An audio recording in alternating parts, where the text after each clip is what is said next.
এক গভীর জঙ্গলে একটি বিশাল আর শক্তিশালী সিংহ এক গাছের নিচে শান্তভাবে ঘুমিয়েছিল।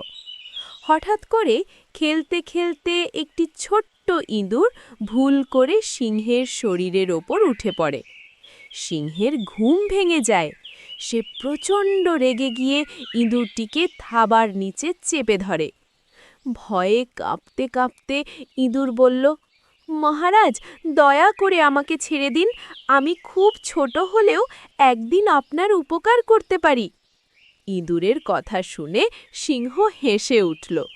তবুও তার মনে দয়া জাগল। সে ইঁদুরটিকে ছেড়ে দিল। কয়েকদিন পর সেই শক্তিশালী সিংহ শিকারির পাতা এক জালে আটকা পড়ে গেল। সে যতই ছটফট করুক জাল থেকে বের হতে পারল না। গর্জন শুনে ছোট্ট ইঁদুরটি ছুটে এলো। এক মুহূর্ত দেরি না করে সে তার ধারালো দাঁত দিয়ে এক এক করে জালের দড়ি কেটে দিল।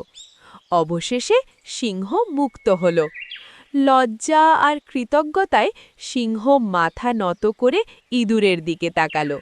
সে বুঝতে পারল শক্তি আর আকারই সব নয়, সময় এলে ছোট কেউ বড় কাজে আসে। সে বুঝতে পারল কেউ ছোট নয়, দয়া আর ভালোবাসা কখনো বৃথা যায় না।